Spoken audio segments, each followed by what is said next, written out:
A graça e a paz do Senhor Jesus. Um bom dia a todos, casais abençoados. Estamos aqui no nosso 19º dia da nossa oficina para casais, essa maratona conjugal de 21 dias para edificar o nosso casamento. Nesta 19ª aula, eu quero falar sobre tem algo corroendo a casa. Então veja bem, como nós já mencionamos anteriormente, existem muitas dificuldades e obstáculos em nosso casamento. Então nós temos que saber lidar com cada um deles para sabermos como nós venceremos. E são virtualmente ilimitados todos os obstáculos que nós encontramos. Mas gostaria de falar sobre 7 inimigos do casamento que atuam de forma silenciosa e sutil, tentando destruir o nosso casamento, os alicerces do nosso casamento. Então é preciso ser vigilante para que o diabo não possa de forma alguma destruir a nossa casa. 1 Pedro capítulo 5, verso 8, o apóstolo Pedro nos traz uma advertência que diz assim: sede sóbrios e vigilantes. O diabo, vosso adversário, anda ao redor, como um leão que ruge, procurando alguém para devorar. Então eu gosto muito de assistir esses documentários de animais. Então nós observamos algumas coisas a respeito de como o leão ele ataca, como que ele busca a sua presa, em que momento que ele vê a fraqueza. Então veja bem, e uma coisa que nós podemos observar, que todo leão, primeira coisa, todo leão, ele foge do fogo. Todo animal, todo leão, ele foge do fogo. Então veja bem, eu lembro um certo caso de um casal de médicos, estavam na savana, na África, fazendo um safari fotográfico, e eles foram advertidos que durante a noite, onde que eles estavam acampados, eles deveriam manter a fogueira sempre acesa, porque assim os animais não avançariam, na região ali onde que eles estavam acampados. Mas por algum motivo eles pegaram no sono e deixaram que o fogo da fogueira se apagasse e ali se tornasse um grande braseiro. E um acidente aconteceu, uma leoa entrou na barraca e ali atacou o marido simplesmente na frente da esposa. Então veja bem, entenda o seguinte, é preciso estar vigilante, pois o diabo ele procura de toda forma destruir a nossa casa. Ele de toda forma ele quer buscar alguma oportunidade para que isso aconteça. Então nós temos que fugir de toda a aparência do mal. Amém? Então quando o fogo está queimando, a luz e o calor impede a ação do diabo. Quero falar para você, mas quando nós acostumamos com o fogo abaixando, não colocamos mais lenha no nosso casamento, ele pode aproveitar ocasiões para atacar. Quero falar para você, mantenha o fogo do Espírito e da paixão no seu casamento aceso, para que também toda a ingerência do diabo ele venha ser destruída.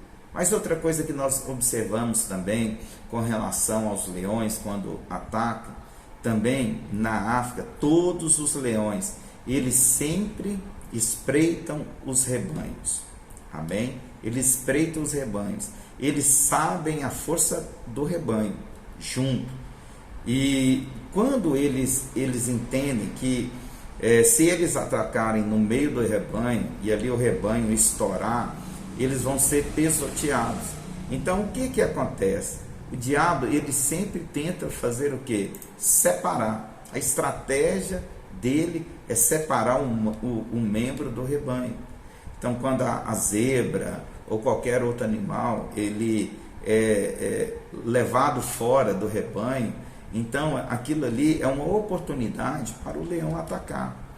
Então nós temos que ser vigilantes sempre para permanecer na força da comunhão. Esse tempo tem sido um tempo a qual Deus tem conectado os casais. Talvez você foi convidado por um casal da igreja, está aí eu quero falar para você, é tempo de você investir na comunhão com casais que são da família de Deus, que são pessoas de Deus, sabe?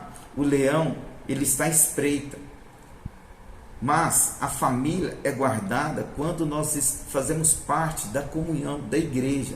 Eu quero falar para você que a coisa mais saudável para a sua família e para o seu casamento se chama igreja. É onde que nós estamos guardados, onde que nós vivemos a vida de Deus, sabe? Até os gnus, eles percebem o ataque do leão. Sabe o que eles fazem?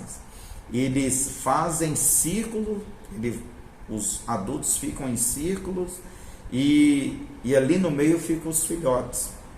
Então o leão, ele não ataca, mas ele fica procurando uma brecha para ele tentar entrar e atacar ali os filhotes.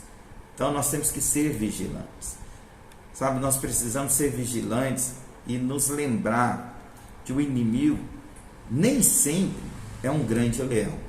Eu te falei aqui do leão para você identificar os ataques grandes, mas também existem pequenos inimigos como cupins, que silenciosamente estão trabalhando e nós não percebemos, né, o seu trabalho, e eles trabalham simplesmente para corroer a unidade da família. Então eu quero falar nessa noite pelo menos de 7 tipos de cupins que vêm para destruir o alicerce da nossa casa. Amém? E o primeiro, divisão a respeito dos filhos. Divisão a respeito dos filhos. E lembrando, desde o início eu venho falando das raposas e raposinhas, né, que vêm para tentar destruir a nossa vinha. Então esses cupins aqui são essas raposinhas. Amém? Então vamos lá. Mesmo a bênção e os dons de Deus podem se tornar uma brecha para o maligno entrar em nosso casamento, em nossa vida. Em Gênesis capítulo 25, do versículo 21 ao 22, nós vemos a história de 2 irmãos gêmeos, Esaú e Jacó. Sabe, a respeito deles, diz que Isaac amava Esaú. Isaac amava mais Esaú, porque ele saboreava da caça dele, enquanto a mãe amava mais Jacó. Então veja bem, nós estamos vendo aqui uma casa dividida. Enquanto Isaac amava Esaú e Rebeca amava Isaac, nós vemos aqui uma casa dividida. E veja bem, nunca permita que isso aconteça na sua vida. Infelizmente, muitas vezes nós percebemos casas divididas. E algumas delas têm criado uma divisão por causa de filhos.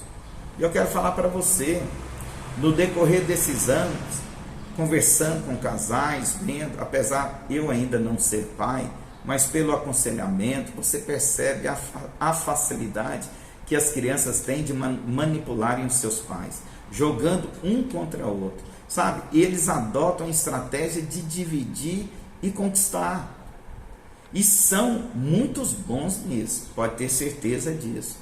E ciente disso, então estabeleça um hábito de nunca discutir, amém? Nunca discordar e discutir do seu cônjuge na frente dos seus filhos. Nunca, jamais. Porque se você fazer isso, você vai criar divisão de opinião. Sabe, nunca vai contra aquilo que o seu cônjuge disse. Se ele falou, você não concordou, não fale no momento ali na frente das crianças. Espere você pôr as crianças dormirem, e ali você vai falar com o seu cônjuge aquilo que você não achou apropriado. Mas na frente, jamais. Porque você vai destruir a identidade dos seus filhos. Tenha essa atitude. Sabe, uma situação muito comum é o filho chegar para o pai e falar assim, olha, não, para a mãe primeiro, dando um exemplo, olha mãe, o pai concordou eu fazer isso, isso, isso, tá bom? E também, consequentemente, eles chegam no pai e falam, olha pai, a mãe disse que eu posso fazer isso, isso, isso. Então sempre cheque as informações, para que essas informações não venham trazer divisão de opinião, de valores na sua casa. Sabe, as crianças também são peritas na arte de manipular pelo choro. Amém? Pela chantagem emocional, através de divisão do casal. Tenha sabedoria. Certa vez um garotinho estava fazendo uma traquinagem no culto, no banco da frente da igreja, e o pai falou: olha, vem cá, vou te ensinar uma lição lá na frente, lá atrás da igreja. E pegou aquele garotinho, enquanto o pai estava indo com ele no corredor, ele gritou para toda a igreja ouvir: olha, irmãos, orem por mim, porque o inimigo está furioso. Amém? Crianças são sim, eles tentam manipular de toda forma em nome de Jesus. Amém? Segundo inimigo, cupim, algo que vem para tentar destruir o nosso casamento de forma silenciosa. Problemas com parentes. Problemas com parentes. Sabe, em qualquer lista de problemas no casamento, talvez que esteja mais próximo ao topo, realmente são problemas com parentes. Pessoas que entraram ali, tiveram alguma situação, deram opinião. Sabe, em Gênesis 2:24, nós temos uma ordem da parte de Deus: deixará pai e mãe e se unirá à sua mulher. Então olha só a ordem bíblica. A ordem bíblica é que o homem, quando for casar, ele tem que deixar pai e mãe, e assim consequentemente a esposa. Nós temos que deixar, e esse princípio é repetido no Novo Testamento por 3 vezes ainda, de tão importante que é. Em Mateus 19:5, Marcos 10:7 e Efésios 5:31. Depois você pode checar. Olha a importância que tem. Eu tenho que entender o seguinte, que eu tenho que manter uma distância segura entre o sogro, tá? Você tem que casar e ir morar longe, porque se você não fazer isso, você vai realmente gerar muita discordância dentro do seu casamento. Sabe, esse é o primeiro princípio para lidar bem com os parentes. Nós temos que entender o seguinte: tem que ter uma distância.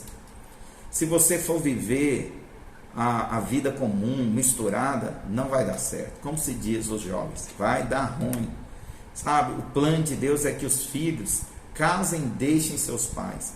E esse deixar deve ser completo: geográfico, financeiro e emocional. Você tem que ter isso, porque se você não fazer isso, você não vai crescer. Sabe, vai fazer que o cônjuge se sinta o quê? Que não amadureceu. E não terá e dará muita oportunidade para que os pais interfiram no casamento. Que a mãe não desligue do filho e sinta a dor do filho. E assim consequentemente. Ou seja, a mãe vai avaliar, está ali morando juntos, né? Um exemplo, filhos que moram junto com seus pais. Ali a sogra vai avaliar a nora e vai falar: tadinho, meu Juninho está emagrecendo, ai tadinho, meu Juninho está com a roupa amassada. Então é um grande problema, vai virar um inferno na vida da sua esposa. Então obedeça a palavra, deixe-os. Amém? Segundo princípio para lidar bem com parentes é nunca permitir que eles critiquem o seu cônjuge. Se você está ali numa reunião da família e algum deles começam a falar mal do seu cônjuge, não permita. Não permita.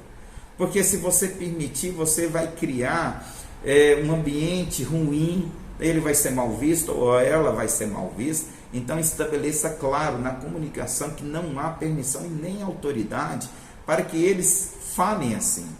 Sabe, quando você fala dessa maneira, em primeiro momento eles podem entender como uma rejeição, mas não interessa. Jamais aceite seus parentes falar mal do seu cônjuge. Amém? Agindo assim, você está fortalecendo o seu casamento. Muitos casais, porém, discutem com os pais os problemas que enfrentam com o cônjuge.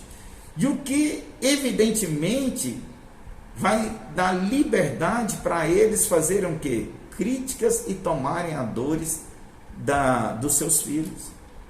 Então não discute, não leve problema para os seus pais, trate, seja um casal forte, trate isso junto. Lembre-se, vocês são fortalecidos quando aprendem a lidar com seus problemas. Sabe, Terceiro princípio para você viver bem com seus parentes: jamais comparar o seu cônjuge com os seus pais. Jamais faça isso. Sabe, há pessoas que comparam o seu marido com o seu pai, e os maridos comparam a sua esposa com a sua mãe. Sabe, eu quero falar para você, isso é uma grande insensatez, porque você não casou para ter o seu pai do seu lado. Se você os ama tanto assim, para que você casou?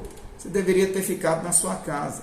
Mas hoje você tem uma pessoa do seu lado, portanto você não pode colocar um fardo tão grande assim. Sabe, eu quero falar para você: seja grato a Deus pelas contas que o seu pai, que a sua mãe te pagou, pelo cuidado, pelas roupas que foram dadas, pela comida que foi feita, mas entenda o seguinte: hoje você está vivendo com outra pessoa.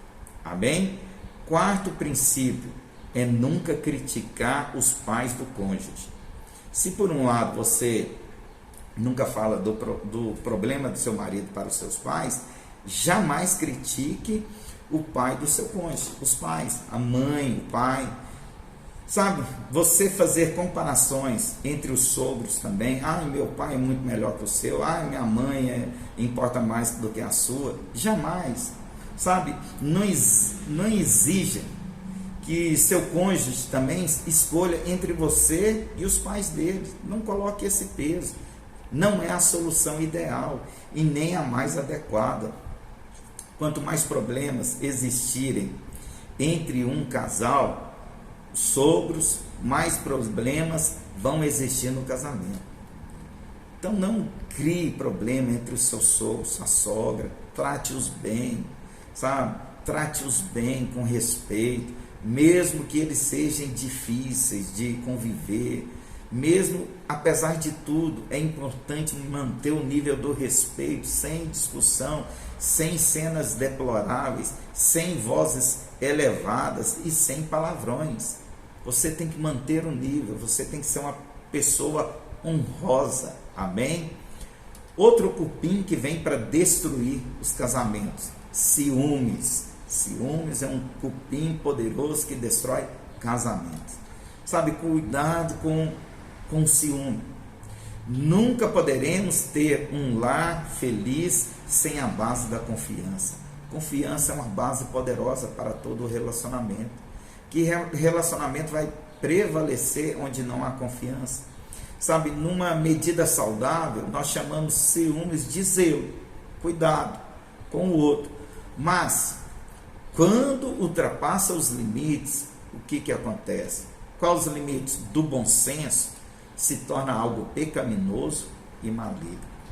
E a primeira coisa para vencermos os ciúmes é em dar nome aos bois. Ou seja, quando você percebe que você ultrapassou o nível do bom senso, então você tem que chamar isso de pecado na sua vida.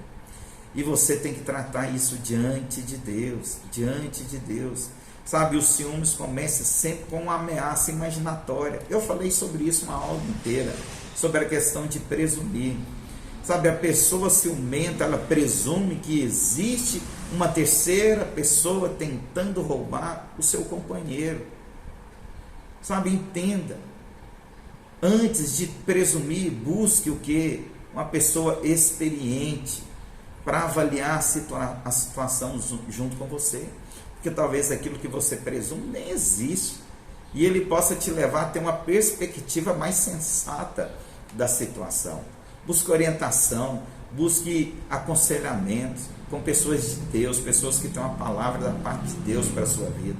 Sabe, toda pessoa ciumenta torna-se controladora. Eu falei isso. Se torna controladora, passando a fazer interrogatórios, a monitorar o outro, sabe, em busca de evidências que comprovam a desconfiança dele.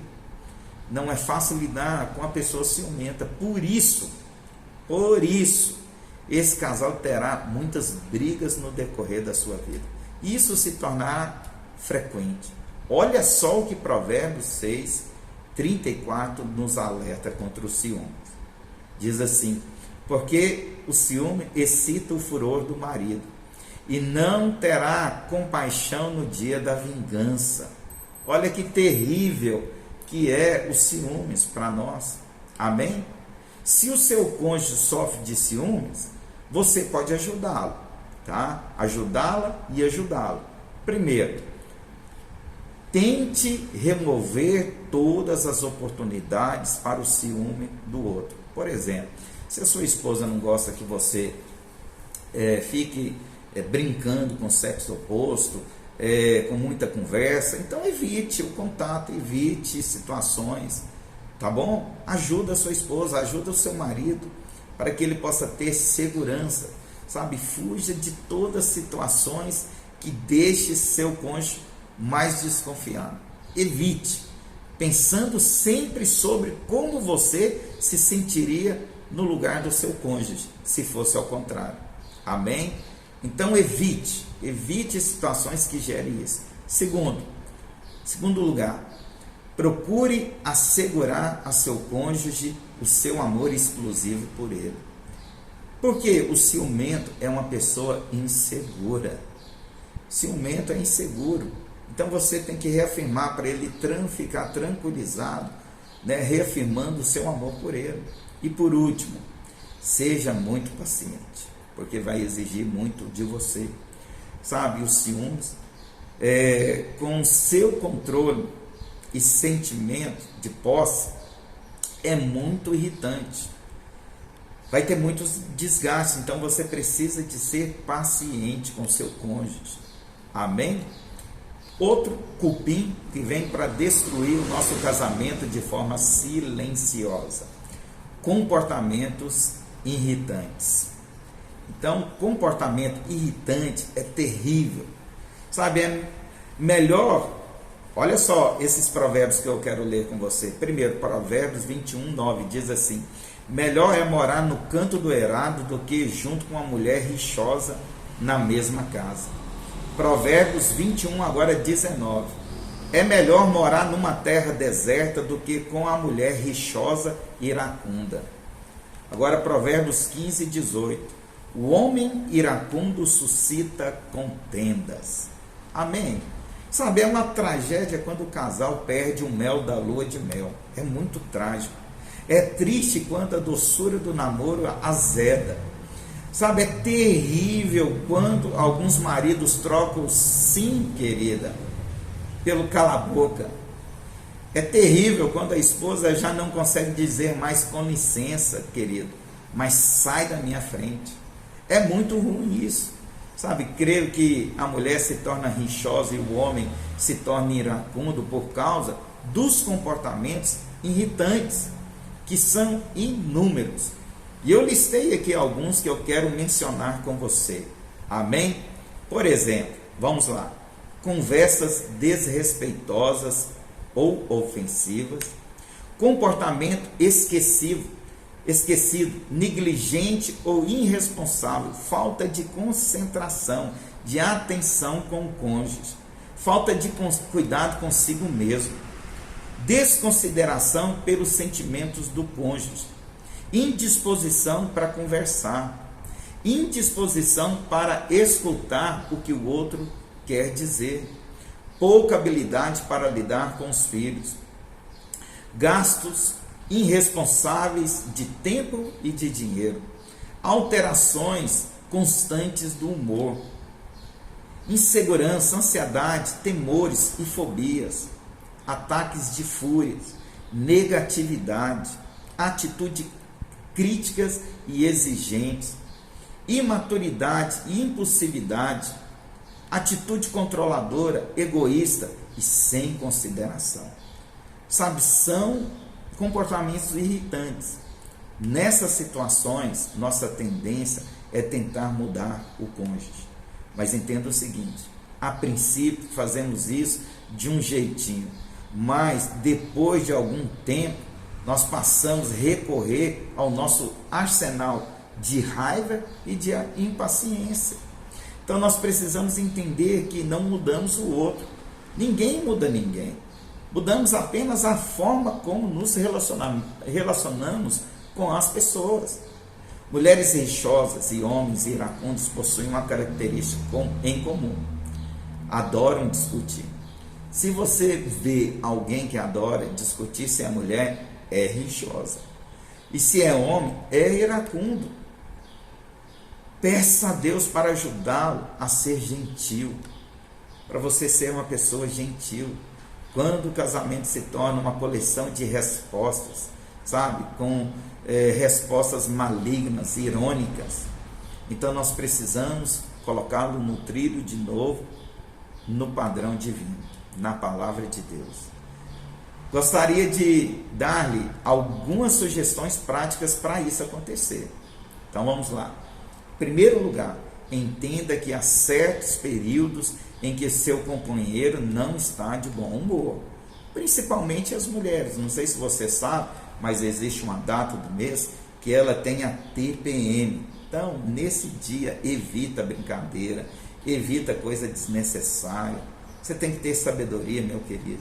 Mas também a mulher tem que entender o seguinte, que quando o marido chega em casa após um dia de trabalho, ele precisa de algum tempo para ficar sozinho, para ele entrar no ambiente da casa. Ele sai talvez numa linha de produção, ele sai talvez de um escritório estressante, ele precisa de chegar na casa e adaptar o ambiente da casa. Então, nesse primeiro momento, não é o momento de você ir lá apresentar dificuldade, problema e querer discutir qualquer coisa, que ele não vai estar apto para isso. Amém? Nunca grite também, nunca grite com o outro, a não ser para avisar o seguinte: a casa está pegando fogo. Você grita somente por causa disso. Mas Provérbios 15, verso 1 diz assim, olha só: a resposta branda desvia o furor, mas a palavra dura suscita a ira. Suscita a ira. Então nós temos que ser moderados a falar um com o outro. Aprenda o seguinte: você tem que controlar sua língua. Amém? Se alguém deve ganhar a discussão, deixe que o outro ganhe. Amém? Não adianta ter razão e viver uma vida infeliz. Não adianta. Seja amável, gentil, atencioso. Isso tudo não é opcional no casamento. É um padrão para vivermos uma vida feliz. É uma característica de casamentos de cristãos vencedores. Isso faz parte do casamento de uma família vencedora. Ser amável, gentil e atencioso. Amém? Também, outra coisa para você vencer, trazer o seu casamento para o trilho de volta do padrão divino. Nunca jogue no rosto do outro os erros do passado. Amém? Certa vez um homem disse, olha, conversando com outro homem, amigo no trabalho, ele falou assim: olha, rapaz, minha mulher, eu acho que ela está ficando histérica. Aí o outro ouviu, achou estranho e falou: não, você está errado, não é histérica, não. Ele falou: não, é histórica, porque quando a gente discute, ela sempre traz aqueles meus erros do passado, fica me lembrando. Não faça isso, amém? Outra coisa, a falta de atenção com qualquer pessoa é tolerável, menos com seu cônjuge, amém? Então, saiba admitir os seus erros e pedir desculpas. Seja carinhoso, dê atenção, porque o seu casamento vai ganhar com tudo isso. Amém? É preciso dois para um casamento funcionar. Preciso. E quando um não quer, diz o ditado, não brigam. Amém? Outro cupim, amém, que vem para destruir os casamentos. Eu creio que esse aqui, nos lares cristãos, não tem tanta influência, mas bebidas alcoólicas é um cupim que destrói casamentos. Sabe, o álcool tem destruído grande quantidade de casamentos. Quantos casamentos hoje estão ladeira abaixo por causa de uma pessoa que está dependente do alcoolismo? Olha só o que Provérbios 23, 29 ao 30 diz: para quem são os ais? Para quem os pesares? Para quem as rixas? Para quem as queixas? Para quem as feridas sem causa? Para quem os olhos vermelhos? Para os que se demoram em beber vinho, para os que andam buscando bebida misturada. Olha o provérbio aqui. Tudo isso é para justamente essa situação. Mas nós temos outro cupim também, terrível, que muitas vezes nós nem percebemos a ação dele, que é a televisão. A televisão ela foi criada como opção de lazer dentro da nossa casa. Ela em si não é boa e nem ruim. O problema são as programações que passam nela. Sabe? E o que acontece hoje, naturalmente, nas famílias? Nós vemos que a televisão assumiu a função de babá e educador de nossos filhos. Você pega ali para fazer as coisas da casa, põe a criança ali na frente da televisão e muitas vezes você nem tem o controle de tudo aquilo que está passando e ele está vendo. Mas entenda o seguinte, a formação do caráter do seu filho está sendo formado na infância. Então, na televisão, o mundo divulga os seus conceitos, modifica os relacionamentos e define a moralidade de acordo com o pensamento desse século. Então, seu filho está recebendo tudo isso. Se um cristão não controlar a sua televisão, certamente vai controlar ele. Existem vários perigos que fazem da televisão uma ameaça destruidora para a nossa família. Olha só, em primeiro lugar, ela ataca o papel bíblico do marido e da esposa. Hoje nós vemos aí quantos programas de televisão, novelas e assim por diante, que trata o amaziamento como algo normal, que trata a comunhão entre pessoas do mesmo sexo como uma coisa normal. E tudo isso o seu filho vai o quê? Vai trazendo para si, absorvendo como se fosse uma coisa normal. Sabe, a família, quando está na frente da televisão, deixa de se comunicar no momento onde que eles estão, talvez o único momento que estão juntos. Amém? Mas o principal efeito nocivo da TV é que ela corrompe a mente da criança. A televisão tornou-se babá, olha só, sentamos as crianças na frente da televisão e deixando que os ímpios ensinem os nossos filhos. A TV também ensina os nossos filhos, sabe, o que é moderno, viver, né? Igual eu falei, a união da homossexualidade se tornará uma coisa normal, moldando de tal modo que a mente das crianças serão atacadas pelo padrão do mundo, que hoje é algo normal. Olha só que Amós 5,19 diz. Nós lemos que nos últimos dias, são esses dias que vivemos, como se o homem fugisse de diante do leão e se encontrasse com ele o urso, ou como se entrando em casa, encostando a mão à parede, fosse mordido de uma cobra. Sabe qual cobra que é essa? A televisão. Muitas vezes você luta para proteger sua família dos leões e dos ursos, que são o quê? A droga, a violência, do homem maligno, das más companhias. Você luta contra os leões e o urso, mas infelizmente tem uma cobra, que tudo aquilo que você luta contra, lá essa cobra pica a vida dos seus filhos, trazendo princípios ali que vão destruir a sua família. Enfim, outro cupim que vem para destruir os casamentos é a amargura. Tendo o seguinte, irmãos, perdão é um estilo de vida, a qual nós vamos praticar durante todo o nosso casamento. Não poderemos ter um casamento feliz se não aprendermos a perdoar os nossos cônjuges diariamente. Muitos presumem que têm o direito de ficar ressentido e exigir injustiça. Quero falar para você, o único capaz que é santo para exigir isso é Deus.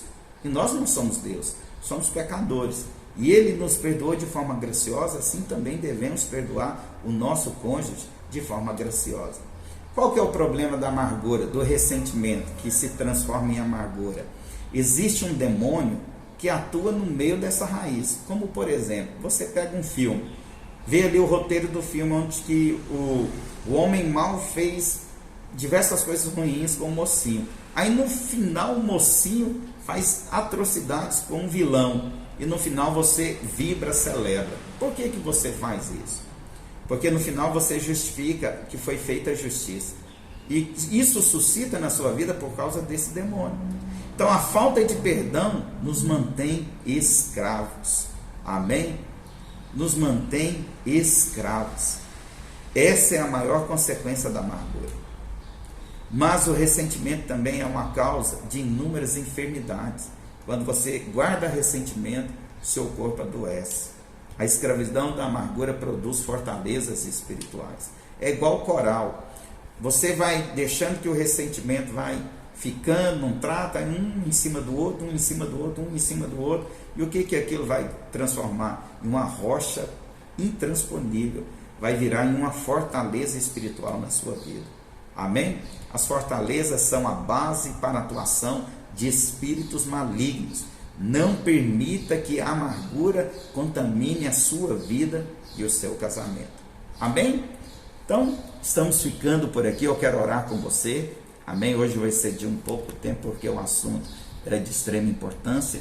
Mas eu quero orar com você, para que o momento agora do compartilhar e orar junto com a sua esposa, o Espírito Santo possa trazer luz ao coração de vocês, ao entendimento de vocês, para vocês perceberem não somente os leões, mas os cupins que vêm infiltrando para tentar destruir o nosso casamento. Amém? Amém. Pai, graças eu te dou por esse momento.